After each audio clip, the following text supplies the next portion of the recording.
Bienvenidos a nuestro podcast La Biblia en un año, episodio 45. Dice así: los altibajos de la vida. Cuando miro en retrospectiva los 40 años que he pasado siendo cristiano, veo que ha habido épocas de momentos espirituales altos, experiencias del Espíritu Santo, el amor de Dios, el gozo de ver a la gente encontrarse con Jesús y por primera vez respuestas de asombro a la oración y ver el avance del reino de Dios. Por otro lado, también hubo momentos bajos espirituales, como experiencias de desierto, duelos, decepciones, fracasos, tentaciones, oposiciones, problemas de salud y agotamiento. En los pasajes de hoy vemos cómo los altibajos espirituales están íntimamente conectados. Ahora vamos a leer Salmo 22 del 1 al 11. Y la vamos a leer en la PDT. Dice así: no dejes, Señor. Dios mío, ¿por qué me has abandonado? Estás muy lejos para salvarme, muy lejos para entender mi llanto. Dios mío, te he llamado una y otra vez durante el día y no has respondido.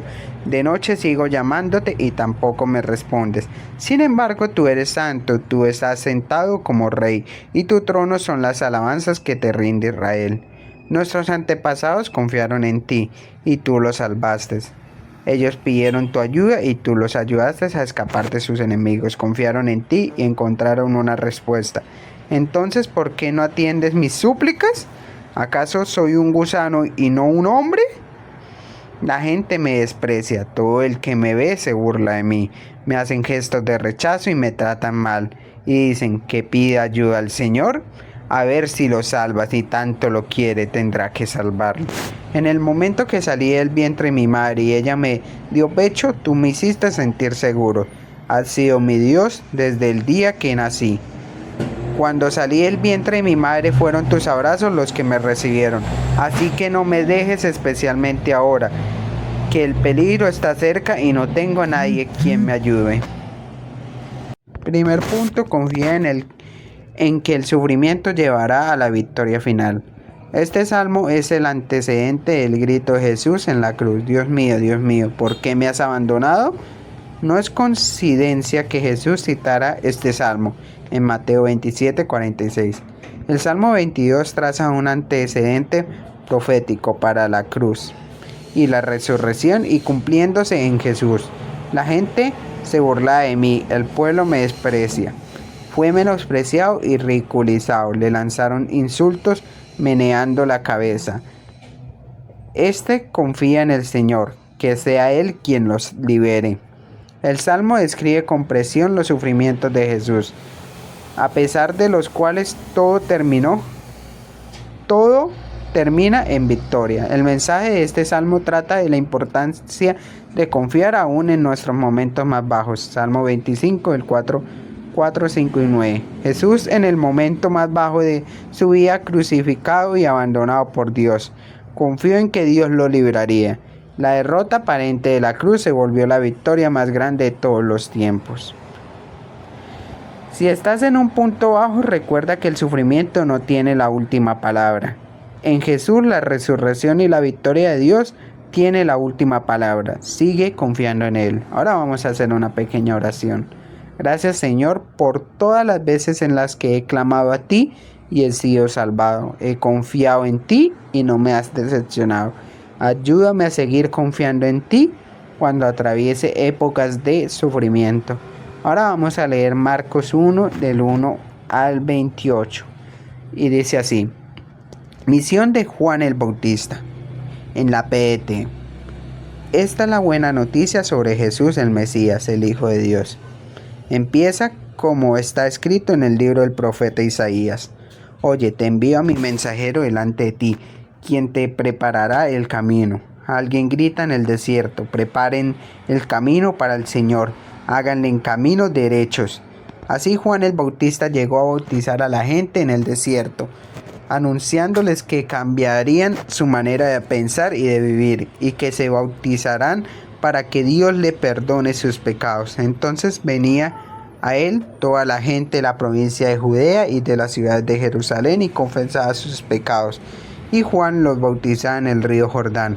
Juan se vestía de pelo de camello, llevaba un cinto de cuero en la cintura y se alimentaba de langostas y miel silvestre. Juan les decía: el que viene después de mí es más poderoso que yo. Ni siquiera soy digno de desatar agachado las correas de sus sandalias. Yo los bautizo con agua, pero Él los va a bautizar con el Espíritu Santo. Bautismo de Jesús. En esos días Jesús llegó desde Nazaret de Galilea, y Juan lo bautizó en el río Jordán. Tan pronto como Jesús salió del agua, vio que el cielo se rasgaba y que el Espíritu Santo bajaba sobre él como una paloma. Entonces vino una voz del cielo que decía: este es mi Hijo amado, con quien estoy muy contento. Jesús es puesto a prueba. Inmediatamente el Espíritu Santo impulsó a Jesús al desierto. Jesús estuvo allí durante 40 días y Satanás lo puso a prueba. Estuvo entre los animales salvajes, pero los ángeles lo cuidaban. Jesús comienza su obra. Después de que encarcelaron a Juan, Jesús fue a Galilea y comenzó a anunciar la buena noticia de parte de Dios. Él decía: ha llegado el momento, el reino de Dios ya está cerca. Cambien su manera de pensar y de vivir. Crean en la buena noticia. Los primeros seguidores. Jesús caminaba junto al mar de Galilea cuando vio a Simón y a su hermano Andrés. Estaban lanzando la red para pescar en el mar, pues eran pescadores, y Jesús les dijo: síganme y yo les enseñaré a pescar hombres. Y enseguida dejaron sus redes y lo siguieron. Un poco más adelante Jesús encontró a Santiago y a su hermano Juan, los hijos de Zebedeo. Estaban en una barca arreglando las redes para pescar. Enseguida los llamó y dejaron a su papá Zebedeo, que estaba en la barca con los trabajadores.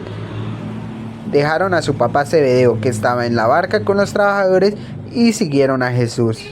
Jesús sana a un endemoniado. Jesús y sus seguidores llegaron a Capernaum, y enseguida, en el día de descanso, Jesús entró en la sinagoga y empezó a enseñar. La gente se admiraba de su enseñanza, porque les enseñaba como alguien que tiene autoridad y no como los maestros de la ley. De pronto llegó a la sinagoga un hombre poseído por un espíritu maligno que gritó: ¿qué quieres de nosotros, Jesús de Nazaret? ¿Has venido a destruirnos? Yo sé quién eres tú, el Santo de Dios. Pero Jesús reprendió al espíritu maligno y le dijo: cállate y sal de él. Luego el espíritu maligno sacudió al hombre, dio un gran grito y salió de él. Todos se quedaron atónitos y empezaron a preguntarse entre sí: ¿qué está pasando? Este hombre enseña algo nuevo y lo hace con autoridad. Hasta puede darle órdenes a los espíritus malignos y ellos le obedecen. La fama de Jesús se extendió rápidamente por toda la región de Galilea. Segundo punto: crece en autoridad en las batallas y en las bendiciones. Recientemente Pipa y yo vimos un video en blanco y negro de Billy Graham predicando en Los Ángeles en 1963, en el que utilizaba la versión autorizada de la Biblia en inglés, KJV. Incluso ahora, 50 años después, se siente el poder de su mensaje. Lo que más sorprende es la autoridad con la que habla. Este tipo de autoridad es un reflejo de la autoridad suprema de Jesús. En este pasaje vemos que Dios preparó a Jesús por medio de momentos espirituales altos y bajos, mediante las bendiciones y las batallas que experimentó. El de Marcos es el más corto de los evangelios.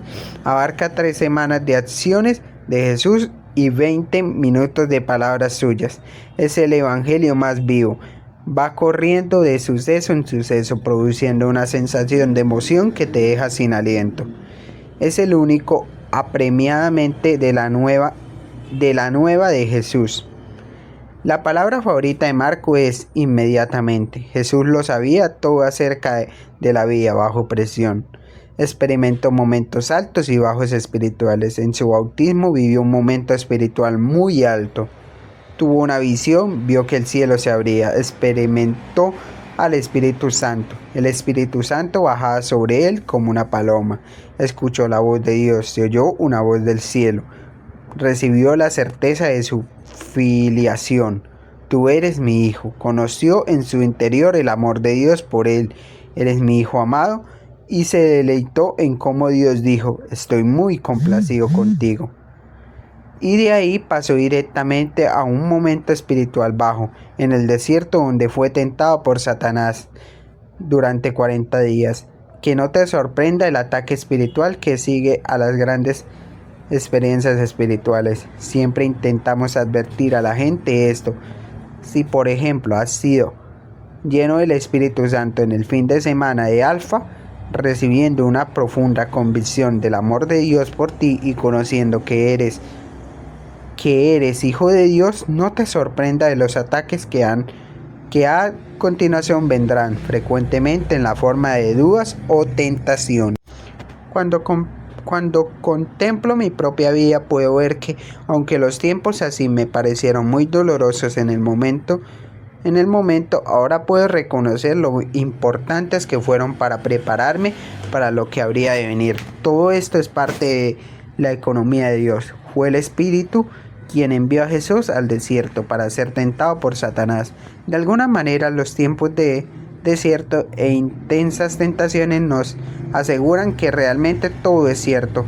La experiencia del Espíritu Santo es real, pero a la vez la batalla espiritual y la prueba pueden ser intensas. Jesús salió de este periodo de prueba con una autoridad extraordinaria. Primer punto, autoridad para evangelizar. Jesús predicó el evangelio y llamó a la gente a seguirlo. Nuestra prioridad número 1 es cultivar una relación con Jesús. Segundo punto, autoridad para liderar. Cuando Jesús quería que alguien dejara su puesto y trabajara directamente para él, el reino iba a esa persona y se lo pedía. Las vidas de los primeros discípulos cambiaron radicalmente, pasaron de estar centradas en la pesca a estarlo en la gente. Autoridad. Tercer punto, autoridad para enseñar. La gente se asombraba de la enseñanza de Jesús, porque la impartía como quien tenía autoridad. Todo el pueblo estaba tan asustado que se decían unos a otros: ¿qué es esto? Una enseñanza nueva, pues lo hace con autoridad. Quinto punto, autoridad para sanar. Jesús sana al hombre poseído por un espíritu maligno. Tiene la autoridad para decir al espíritu maligno: sal de ese hombre. La gente se sorprendía no solo de sus enseñanzas, sino de la manera en la que les da órdenes incluso a los espíritus malignos y le obedecen. Sea lo que sea por lo que estés pasando ahora, cree que Dios está preparándote y dándote una autoridad creciente para aquello a lo que te está llamando a hacer. Pídele que te vuelva a llenar del Espíritu Santo. Quédate seguro de que en Cristo también tú eres un hijo de Dios. Él te ama y te mira complacido. Escucha su voz decirte: tú eres mi hijo amado. Estoy muy complacido contigo. Ahora vamos a hacer una pequeña oración. Señor, lléname de nuevo con tu Espíritu Santo y ayúdame a crecer en autoridad, en mis palabras y en mis acciones. Ahora vamos a leer Éxodo 17. Sale agua de la roca. Toda la comunidad israelita atravesó el desierto de Sin por etapas, tal como el Señor le dijo que lo hicieran. Montaron el campamento en Refidín, pero allí no había agua para beber.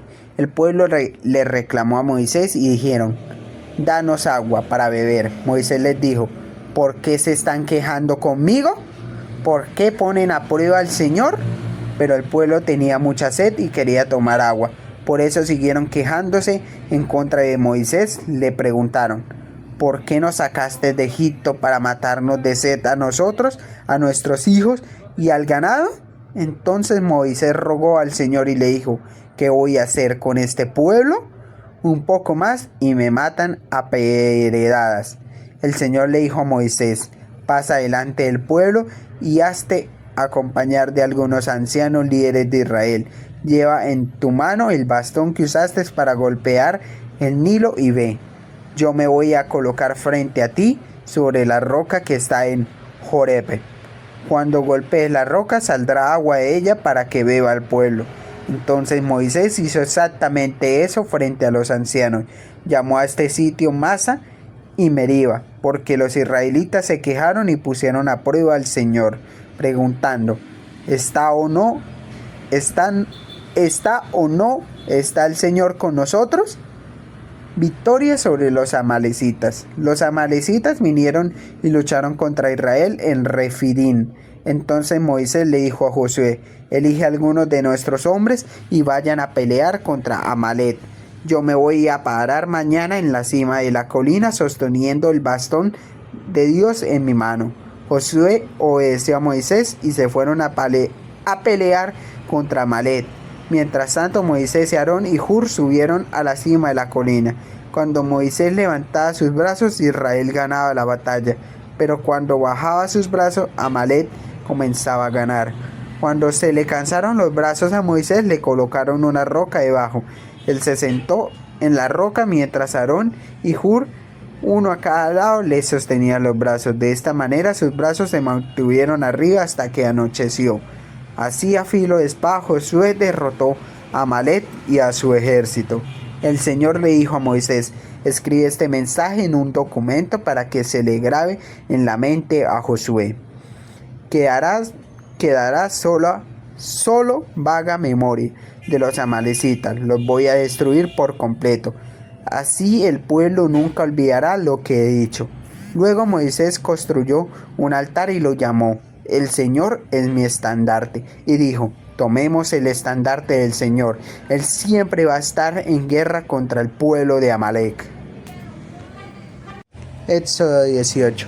Consejo del suegro de Moisés.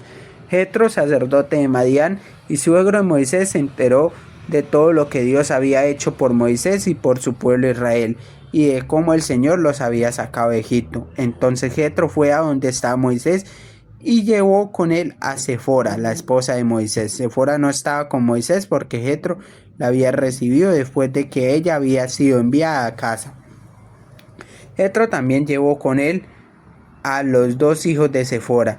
El nombre de uno de ellos era Gersón, porque Moisés dijo: yo era un inmigrante en tierra extranjera. El otro hijo se llamaba Eliezer, porque Moisés dijo: el Dios de mi papá me ayuda y me salvó de la espada del faraón. Jetro, la esposa y los hijos de Moisés fueron al monte de Dios, en el desierto donde estaba acampando Moisés. Jetro le dijo a Moisés: yo, Jetro, tu suegro, vengo a verte, junto con tu esposa y tus dos hijos. Moisés salió a recibir a su suegro, se inclinó ante él y lo saludó de beso. Cuando los dos se habían saludado, entraron en la carpa. Moisés le contó a su suegro todo lo que el Señor les había hecho al faraón y a los egipcios con el fin de ayudar a Israel. También le contó sobre todas las dificultades que habían tenido en el camino y cómo el Señor los había salvado. Jetro se alegró mucho por todo el bien que el Señor les había hecho a Israel al salvarlo del poder de Egipto, y dijo: bendito sea el Señor que los salvó del poder de Egipto y del faraón. Ahora sé que el Señor es más grande que todos los dioses, porque salvó al pueblo del poder de Egipto cuando los egipcios los estaban tratando muy mal. Jetro, el suegro de Moisés, hizo ofrendas y sacrificios para honrar a Dios, y Aarón y todos los ancianos de Israel fueron a comer frente a Dios con el suegro de Moisés. Moisés elige a los jefes. Al día siguiente Moisés se asentó a resolver pleitos del pueblo. El pueblo se colocó alrededor de Moisés todo el día. El suegro de Moisés vio todo lo que Moisés estaba haciendo por el pueblo y le preguntó: ¿qué es lo que estás haciendo con este pueblo? ¿Por qué eres el único juez? ¿Y por qué siempre viene a ti todo el pueblo para que se haga justicia? Moisés le respondió a su suegro: porque el pueblo viene a buscarme para consultar a Dios. Cuando tienen algún problema entre ellos, vienen y yo decido quién tiene la razón. Yo doy a conocer las leyes y las normas de Dios. Pero el suegro de Moisés le dijo: lo que estás haciendo no está bien. Tú y el pueblo que está contigo se van a cansar. Este trabajo es muy difícil para ti, no puedes hacerlo solo. Ahora escúchame, te voy a dar un consejo para que Dios esté contigo. Tú serás el representante de Dios ante el pueblo y llevarás los problemas de ellos ante Él. Enséñales las leyes y las normas y hazles saber de qué manera deben vivir y qué deben hacer, pero elige hombres buenos, dignos de confianza, que respeten a Dios, que no se dejen sobornar, y haz que ellos manden sobre el pueblo. Coloca a uno de ellos a cargo de 1000 personas, a otros a cargo de 100 y a otros a cargo de 50, e incluso otros a cargo de 10. Ellos estarán encargados de juzgar al pueblo en todo momento. Los casos más graves te los llevarán a ti, pero los casos menores los juzgarán ellos. Facilítate las cosas encargándoles parte del trabajo. Si haces todo esto y lo ordena Dios, vas a poder sobrellevar tu trabajo y todo el pueblo se irá en paz a sus hogares. Moisés siguió el consejo de su suegro e hizo lo que él le dijo. Nombró hombres capaces de entre todo Israel e hizo que ellos gobernaran al pueblo. Nombró quienes estuvieran a cargo de grupos de 1000, de 100, de 50, incluso de 10 personas. Ellos administran justicia permanente entre los israelitas. Los casos difíciles se los llevaban a Moisés, pero los sencillos los resolvían ellos mismos. Después Moisés se despidió de su suegro y Jetro regresó a su tierra. Tercer punto: ora y actúa para convertir los momentos bajos en altos.